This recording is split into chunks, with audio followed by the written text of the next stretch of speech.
परिचय करा दूं आपका। अवधेश कुमार जी हमारे साथ हैं, सतीश जी हैं हमारे साथ, प्रेम कुमार जी और सज्जन कुमार सिंह जी। आप सबका सर बहुत बहुत स्वागत है। बेसिक अपडेट ये है कि तीसरे चरण का चुनाव है जिसमें 11 राज्य और यूटी मिलके जा रहे हैं, जिसमें महत्वपूर्ण राज्य सब हमने आपको बताया। लेकिन यूपी में देखिए सर, आप जौनपुर में धनंजय सिंह की पत्नी चुनाव नहीं लड़ेंगी। अब वहाँ से बाबू सिंह कुशवाहा चुनाव लड़ेंगे। वो याद है आपको NHRM वाला घोटाला जिसमें उनका नाम आया था, रहने वाले बांदा के चुनाव लड़ेंगे जौनपुर से। अचानक मायावती ने टिकट काट दिया श्रीकला धनंजय सिंह का। क्यों काटा पता नहीं, अंदाजा लगाइए। बस्ती से भी दयाशंकर मिश्रा का BSP ने टिकट काट दिया है। वहाँ से हरीश द्विवेदी लड़ रहे हैं, 2 ब्राह्मण लड़ रहे हैं, तो एक ब्राह्मण का टिकट कटा। अब वहाँ से धीरेन्द्र सिंह लड़ेंगे। श्रावस्ती से भी सपा ने अपना प्रत्याशी बदल दिया है। ये बात खेल चल रहा है, पता नहीं क्यों प्रत्याशी लगातार आखिरी चरण तक बदल रहे हैं। किसके पास फॉर्म A है, किसके पास फॉर्म B है, पता नहीं चल रहा है। इसलिए मैंने कहा कि बड़ी बड़ी सीटों में तो तय है, छोटे वाली सीटों में अंतिम समय तक पता नहीं, मेरे मुंह से कुछ निकल जाए, पता लगा उधर वो प्रत्याशी है नहीं है, बदल गया। क्या हो रहा है खेल, इसको समझेंगे। तो अवधेश जी, क्या खेल चल रहा है यूपी में? जी। तो महफिल सज गई है बड़ी वाली। मैसेज चल गई है। कल प्रधानमंत्री और योगी आदित्यनाथ जी की जो अयोध्या से फिर से वहां से कार्यक्रम हुआ है, रोड शो हुए हैं, प्रधानमंत्री अयोध्या गए हैं, तो स्वाभाविक ही अयोध्या को फिर से इस चुनाव के केंद्र बिंदु में लाने की एक रणनीति भारतीय जनता पार्टी ने अपनाई थी कि 22 जनवरी को जो माहौल बना था उस माहौल को पुनर्जीवित किया जाए और जो चुनाव इधर लगातार क्षेत्र के अनुसार, जाति के अनुसार जो बटे हैं उनको उठा के राष्ट्रीय मुद्दों पर लाया जाए। ये एक भारतीय जनता पार्टी की वहां कोशिश रही है। लेकिन इस समय देखिए, जो 10 सीटें उत्तर प्रदेश की है वो पिछली बार उसमें से 8 भाजपा ने जीती थी। तो स्वाभाविक ही अगर उसको पिछला आंकड़ा भी, अब आगे बढ़ने की बात हो तो 10 चाहिए, पिछला आंकड़ा भी अगर पार पहुंचना है तो उसको 10 में से 8 सीटें जीतनी चाहिए थी। जिनमें आपने जो नाम लिया है वो जौनपुर भाजपा की सीट में शामिल नहीं थी।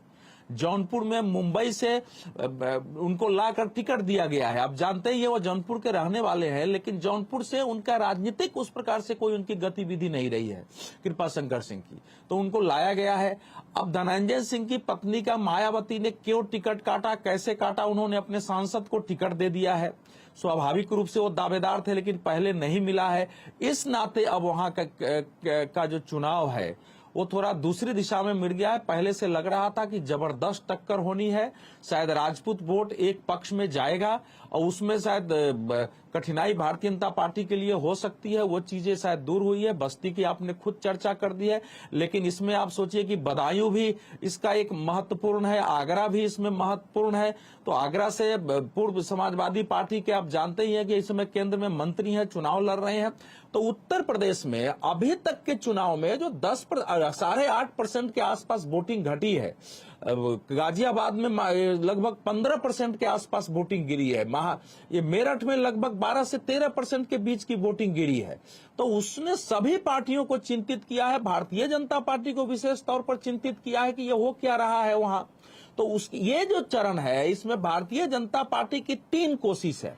पहली कोशिश यह है कि चुनाव जो है जातीय मुद्दे से उठ के फिर से हिंदुत्व और हिंदुत्व अभिप्रेरित राष्ट्रवाद पर आए। नरेंद्र मोदी, उनका विकास, उनका चेहरा, योगी आदित्यनाथ की कानून और व्यवस्था मूल मुद्दा बने ताकि स्थानीय झंझट खत्म हो। दूसरा कि नीचे से इस प्रकार से काम हो कि हमारे वोटर बाहर निकले और वोटिंग परसेंटेज बढ़ाया जाए इसमें, क्योंकि वोटिंग परसेंटेज का गिरना जो ऐसे तो दोनों हो रहा है, लेकिन भारतीय जनता पार्टी का तीसरी जो बनी है कि जो जातियां नाराज हैं उनके अंदर एक मैसेज चला जाए, दूसरे रूप में वो मैसेज चला जाए कि ये आपकी जो नाराजगी है उसको हमने दूर करने की हर संभव कोशिश की है, वो एक मैसेज देने की कोशिश हुई है। तो भारतीय जनता पार्टी 3 कोशिश कर रही है। लेकिन राष्ट्रीय परिप्रेक्ष्य में देखें तो इस फेज के बाद 17 राज्य, 5 केंद्र शासित प्रदेशों का चुनाव समाप्त हो जाता है। इसमें असम खत्म हो रहा है, कर्नाटक पूरा हो रहा है, गुजरात पूरा हो रहा है, दमन और गोवा पूरा हो रहा है, दमन दीव और दादर नागर हवेली तो होते है ही है। 284 सीटों का खत्म हो जा रहा है। इसका मतलब सरकार बनाने के बहुमत से ज्यादा की सीटें खत्म हो जा रही है। कर्नाटक की 14 के 14 सीटें इस समय भारतीय जनता पार्टी के पास थी। गोवा की सीटें बीजेपी के पास थी।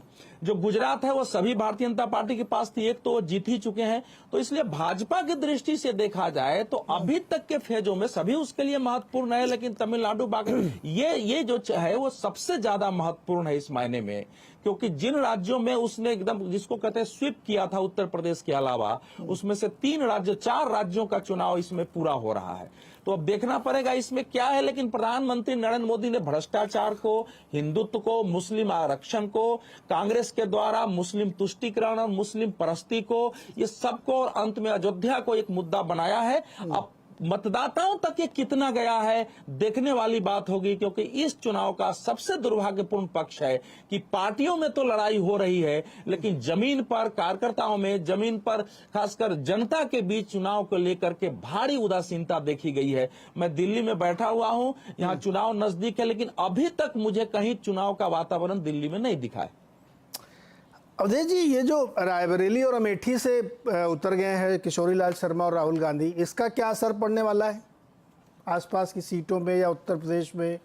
देखिए अगर राहुल गांधी सीधे अमेठी से लड़ते, जो उनका क्षेत्र था, तो जीतते या हारते एक मैसेज जाता कि वो परिवार अगर कहीं हारता है तो उस क्षेत्र को छोड़ता नहीं है।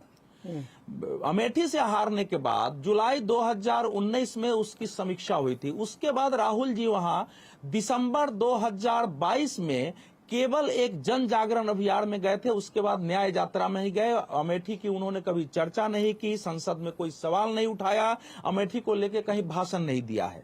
तो जाहिर है गुस्सा दिखाता था कि अमेठी की हार से वो गुस्से हैं, क्योंकि एक इंटाइटलमेंट है कि हमारी सीट से हमको हरा दिया गया। जितना समय लगा है उसका अर्थ यह है कि राहुल गांधी दोनों जगह से लड़ने को लेकर अनिच्छुक थे। अन्यथा अगर घोषणा होनी थी तो पहले हो जाती।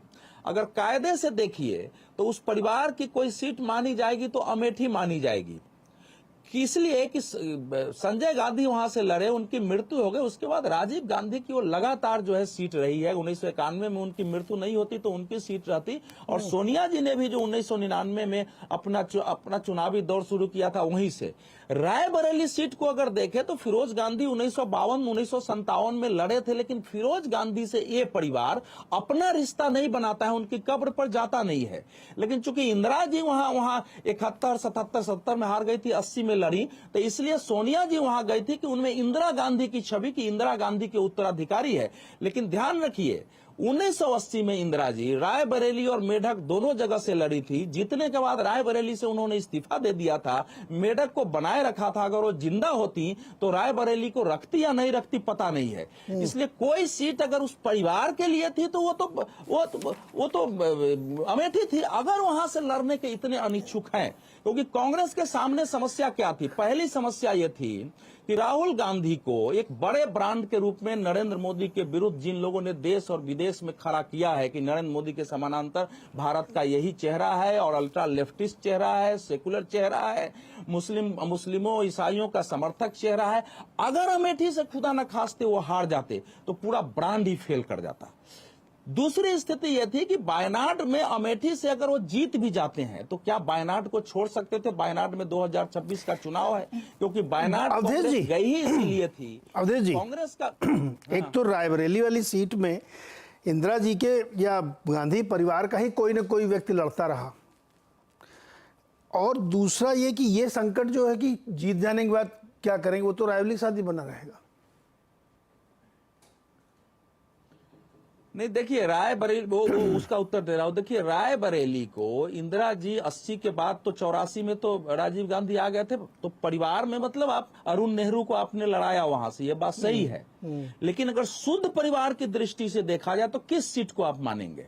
लेकिन मान लेते हैं। देखिए रायबरेली में ये है, अमेठी में वो समस्या थी क्योंकि कांग्रेस ये देश में संदेश देना, कांग्रेस का मूल्यांकन ये था कि हम कितनी भी कोशिश कर लें, उत्तर भारत के प्रमुख राज्यों उत्तर प्रदेश, बिहार, पश्चिम बंगाल जैसे राज्यों में हमारा उस ढंग से उत्थान संभव नहीं है कि हम नेशनल लेवल पर प्रभावी भूमिका निभा सकें। तो साउथ से आए और जो मुसलमानों के बीच एक संदेश दे कि अभी भी मुसलमानों के साथ है, क्योंकि उनके वोट कटने से लगता है कि उत्तर प्रदेश, बिहार बंगाल में हम खत्म हुए हैं, इसलिए वायनाड को चुना गया था, तो वायनाड को हर हाल में वो बनाए रखना चाहते हैं। रायबरेली के बारे में कांग्रेस का मानना है कि दो स्थिति होगी, या तो रायबरेली से इस्तीफा देंगे और फिर प्रियंका वाड्रा को या किसी को लड़ाया जा सकता है ताकि उत्तर प्रदेश में भी मैसेज ना रहे कि परिवार ने छोड़ दिया, या फिर रायबरेली